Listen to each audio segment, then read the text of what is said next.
Assalamualaikum warahmatullahi wabarakatuh. Alhamdulillahirabbil alamin. Allahumma sholli ala sayyidina Muhammad wa ala ali sayyidina Muhammad. Oke, abang-abang dan kakak kelas 8, kembali lagi kita belajar IPA dengan Ustazah Yaya Pradita. Kali ini kita akan belajar tentang pesawat sederhana. Sebelum memulai pelajaran, marilah kita membaca basmalah. Bismillahirrahmanirrahim. Nah, pesawat sederhana ini adalah pesawat yang dirancang sangat sederhana dan dibuat dengan bahan yang sederhana. Pesawat di sini maksudnya adalah alat bantu yang digunakan untuk mempermudah dan mempercepat melakukan kerja atau usaha. Tujuan dibuatnya pesawat sederhana yaitu melipat gandakan gaya atau kemampuan. Yang kedua, mengubah arah gaya yang dilakukan dan memperbesar kecepatan untuk melakukan perpindahan yang besar. Contoh pesawat sederhana yang pertama yaitu tuas. Tuas digunakan untuk mengungkit benda yang berat dengan menempatkan ujungnya di bawah benda. Caranya dengan menumpu di suatu titik dan menekan atau mengangkat pangkalnya. Perhatikan gambar berikut. Titik tempat tuas bertumpu disebut dengan titik tumpu. Ujung batang tuas tempat beban diangkat disebut dengan titik beban.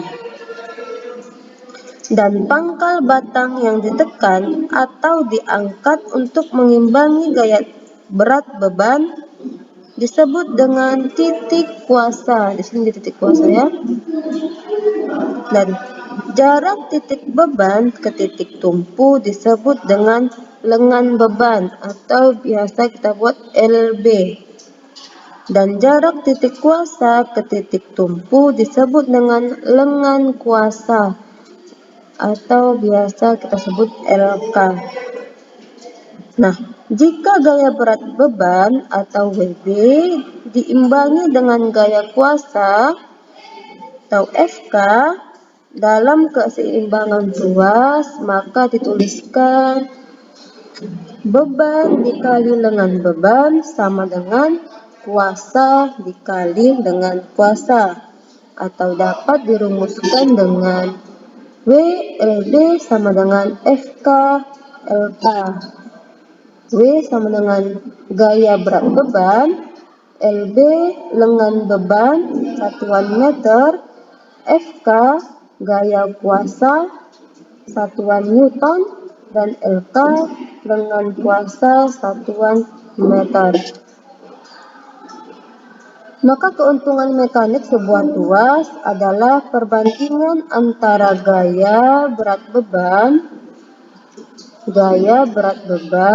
dan gaya kuasa, atau dapat dirumuskan dengan WB per FK, maka W per FK sama dengan LK per LB.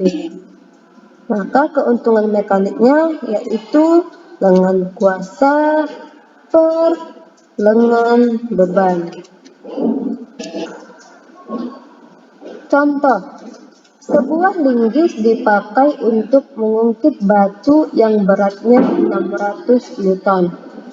Jika panjang linggis 1,5 meter dan lengan beban 50 cm, berapa gaya kuasa untuk mengungkit batu itu?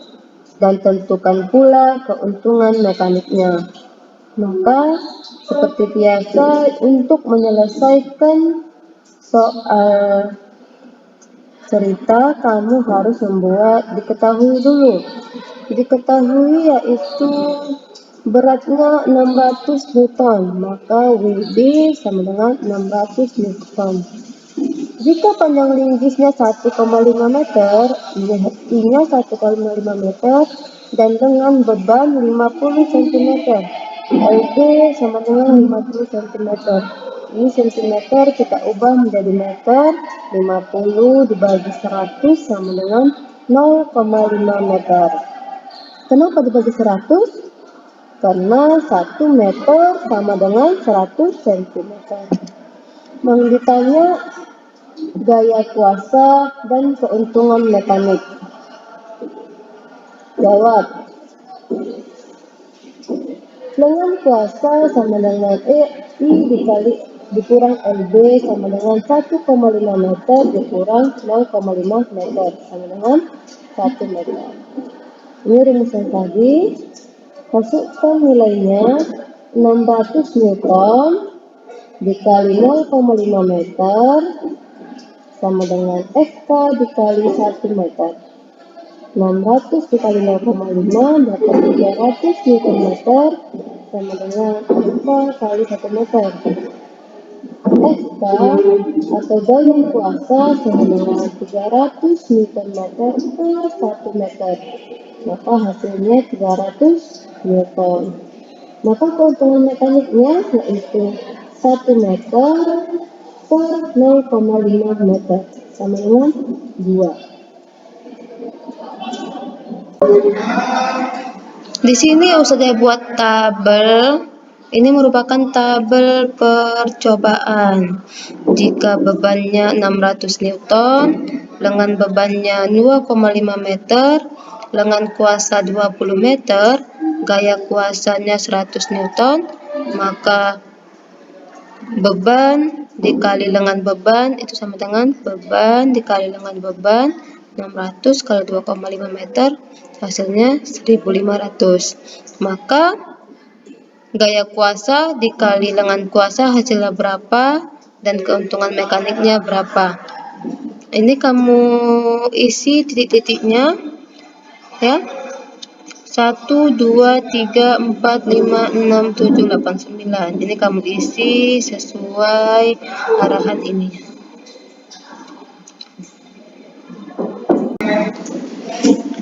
Nah, pesawat sederhana yang menggunakan prinsip tuas ini dapat dibedakan menjadi 3 jenis. Yang pertama, tuas jenis pertama, yaitu titik tumpu di antara titik beban dan titik kuasa.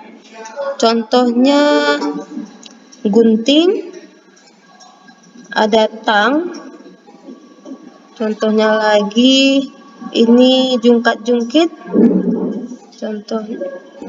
Dan yang selanjutnya tuas jenis kedua. Tuas jenis kedua adalah titik beban di antara titik tumpu dan titik kuasa. Contohnya ada gerobak dorong, selanjutnya penjepit kertas, dan selanjutnya untuk melubangi kertas. Untuk tuas jenis ketiga, yaitu titik kuasa di antara titik tumpu dan titik beban. Contohnya ada sekop, ada jepitan roti, ada stapler atau hektar, dan selanjutnya yaitu bidang miring.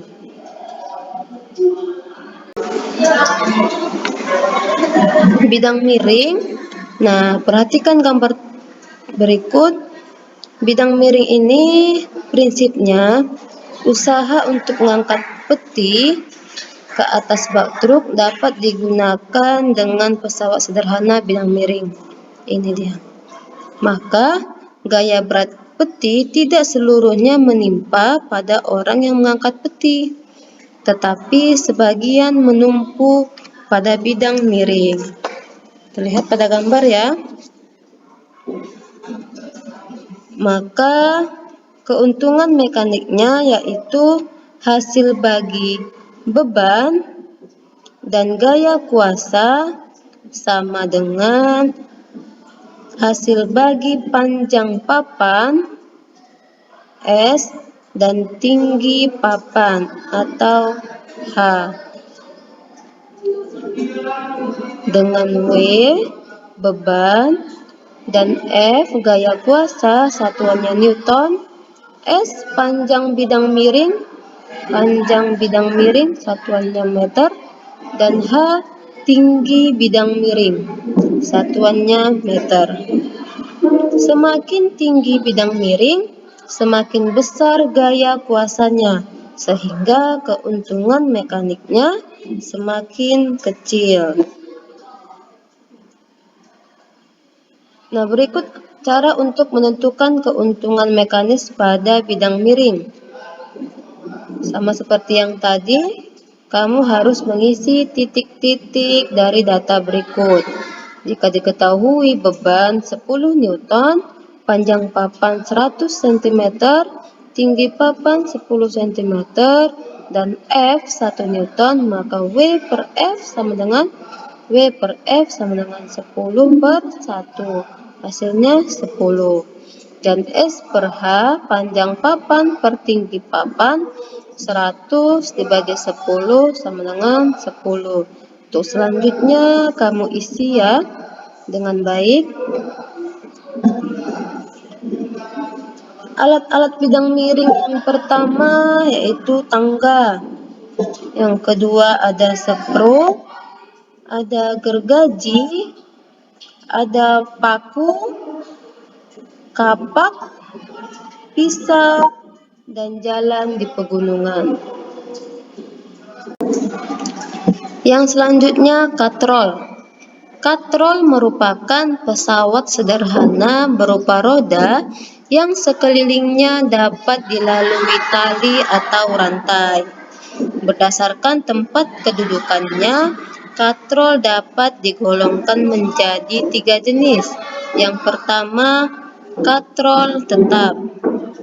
Katrol tetap memiliki prinsip kerja yang sama dengan pengungkit jenis pertama, yaitu titik tumpu terletak di antara beban dan titik kuasa. Katrol tetap sering digunakan pada sumur, timba, dan tiang bendera. Nah, bagaimana keuntungan mekanisnya? Keuntungan mekanisnya yaitu panjang lengan beban sama dengan panjang lengan kuasa, sehingga diperoleh seperti berikut. Hal ini berarti tidak diperoleh keuntungan mekanis, tetapi diperoleh keuntungan arah saja, yaitu mengubah gaya angkat menjadi gaya tarik. Selanjutnya, katrol bergerak. Katrol bergerak adalah katrol yang dapat bergerak dengan bebas pada saat katrol dipakai. Prinsip kerjanya sama dengan pengungkit jenis kedua, yaitu titik beban terletak di antara titik tumpu dan titik kuasa. Maka keuntungan mekaniknya yaitu lengan kuasa per lengan beban. Karena lengan kuasa sama dengan 2 kali lengan beban, maka keuntungan mekaniknya sama dengan 2 kali lengan beban per lengan beban sama dengan 2. Yang selanjutnya katrol ganda.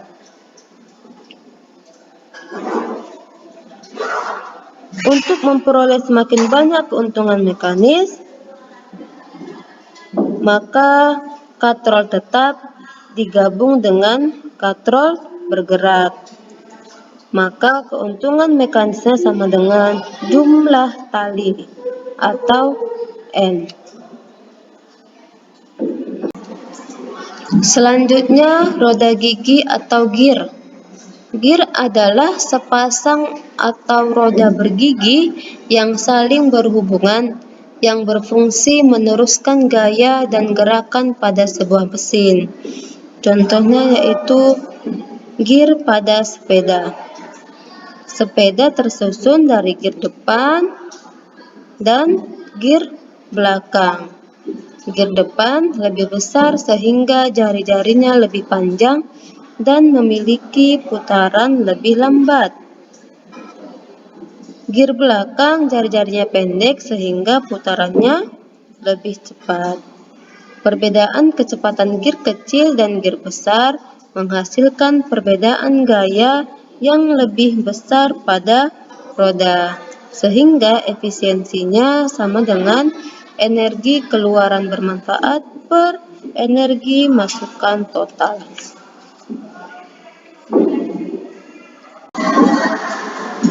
Nah, setelah mendengarkan penjelasan Ustazah tadi, sekarang waktunya abang-abang dan kakak-kakak mengerjakan kuis. Ini merupakan kuis ke-10. Ya, yang pertama soalnya tuliskan alat-alat yang bekerja berdasarkan prinsip bidang miring. Yang kedua, sebuah pengungkit mempunyai panjang lengan kuasa 3 meter dan lengan beban 30 cm. Keuntungan mekanisnya adalah ini kamu ubah dulu ke meter. Yang ketiga, tuliskan alat-alat yang bekerja menggunakan prinsip tuas. Nah, sekian pelajaran IPA kita hari ini. Semoga abang-abang dan kakak-kakak dapat memahaminya. Kita tutup dengan bacaan hamdalah, alhamdulillahirabbil alamin.